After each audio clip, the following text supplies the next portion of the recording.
A teacher disappeared from Manhattan. She was found floating face down in a river, alive. Then she vanished again. A 4-year-old girl went missing from her own bedroom. They searched for 9 days. She was in the bed the whole time. A 19-year-old called his parents for help. 47 minutes of conversation. Then 2 words, and nothing. 3 disappearances. 3 cases where the answer was so close that nobody could see it. This is where we get to the real story. Manhattan. A 23-year-old Spanish teacher named Hannah went for a run along the Hudson River. She never came home. For 20 days, police, friends, family, nobody could find her. Her email was logged into, her phone was used. But the person using them wasn't Hannah. Then a ferry operator saw something in the water. A body, face down, floating near the Manhattan shore. It was Hannah. Alive, breathing. She'd been in the Hudson River for who knows how long and she had no idea who she was. The condition is called dissociative fugue. It's not amnesia, it's the brain erasing everything, your name, your history, your entire identity, and replacing it with a blank page. People in fugue states travel. They create new routines. They log into their own email accounts and don't recognize the inbox. Hannah had been living as someone else for 20 days. She recovered, went back to teaching, moved to St. Thomas in the Caribbean. But here's where things got strange. Hannah vanished again in 2013. This time from St. Thomas. This time she wasn't found in a river. She wasn't found at all. During her first disappearance, she was replying to her own emails. Not as Hannah, as someone who didn't know Hannah existed. The brain had built an entirely new person inside the same body.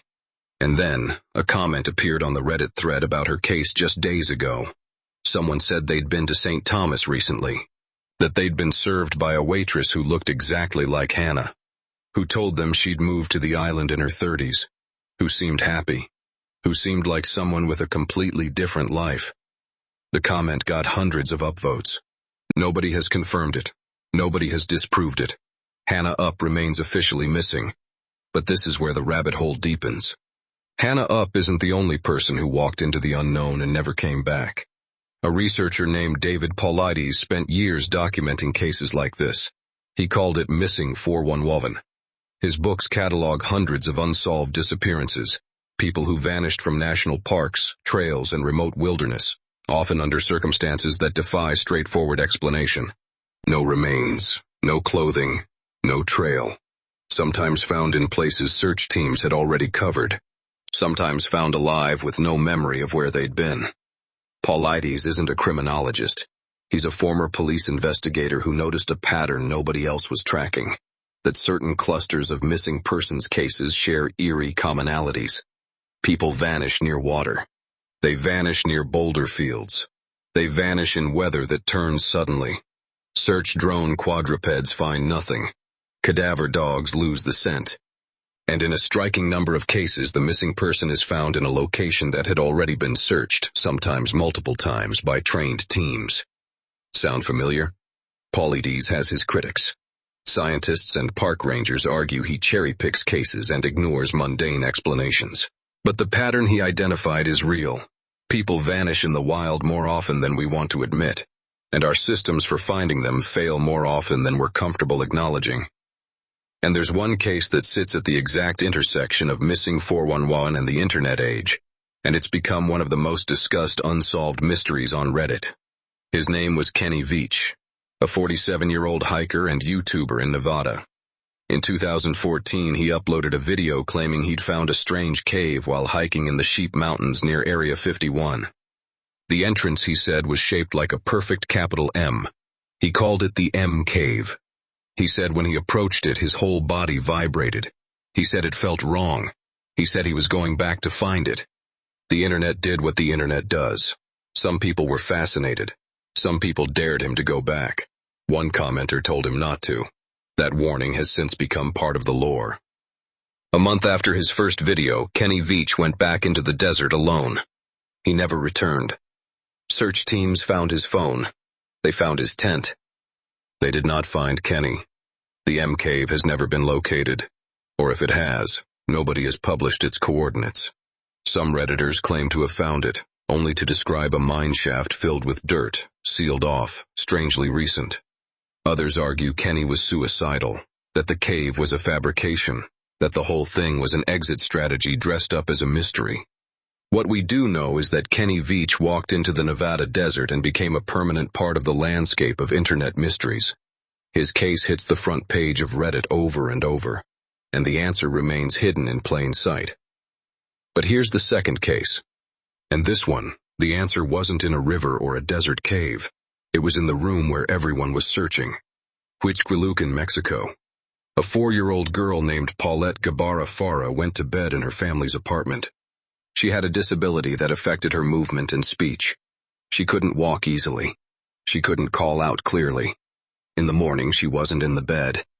They searched the apartment, the building, the neighborhood, the entire country. For 9 days, Mexico's national media covered the search.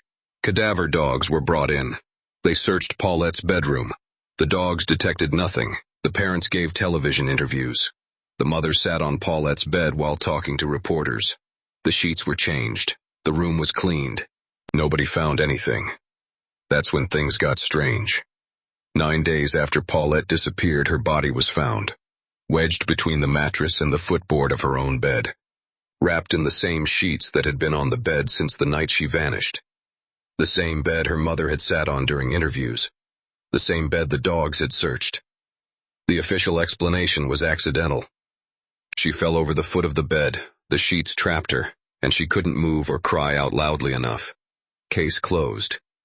But the details that followed made it harder to accept. The sheets had been changed during the search. The mother had slept in the bed. Cadaver dogs had been in the room. The governor of the state where this happened later became the president of Mexico. The family had connections.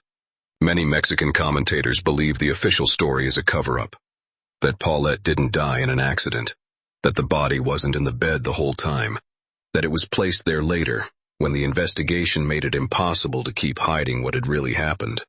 An answer that was either so obvious nobody saw it, or so deliberately obscured that the obvious answer was the cover story. But here's where this rabbit hole doubles back. Because Paulette's case raises a question that haunts another disappearance entirely. What happens when the cameras see everything and still can't find you? March 31st, 2006. Columbus, Ohio. A 27-year-old medical student named Brian Schaffer went out celebrating the end of exams. Security cameras captured him outside the Ugly Tuna Saloon at 1:55 a.m. He walked back into the bar, and then he was gone. Not gone as in he left and nobody noticed. Gone as in every camera at every exit captured no image of him leaving. Police went frame by frame through the footage. Nothing. Brian Schaffer entered a building covered in surveillance and never came out. At least, not on camera. The case has become one of the most obsessed over missing persons cases on the internet. The 20th anniversary in March 2026 triggered threads across RR Mystery, RR Columbus, RR Unresolved Mysteries, and RR Cold Cases. One commenter who claimed to have been at the bar that night got 644 upvotes just for being there. Another shared what they described as footage of a man resembling Brian leaving through an unmonitored exit. Footage that, if authentic, would explain how he left.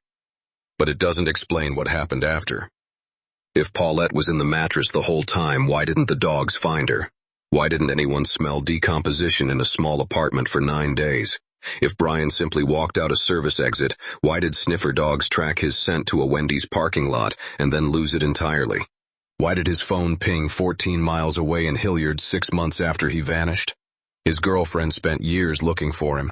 His brother is the only surviving member of his family. Their mother died of cancer, and months after Brian disappeared, their father was killed by a falling tree branch. One family, 3 tragedies, no answers. But here's the third case, and this one doesn't have a body. It doesn't have an answer. It has 2 words.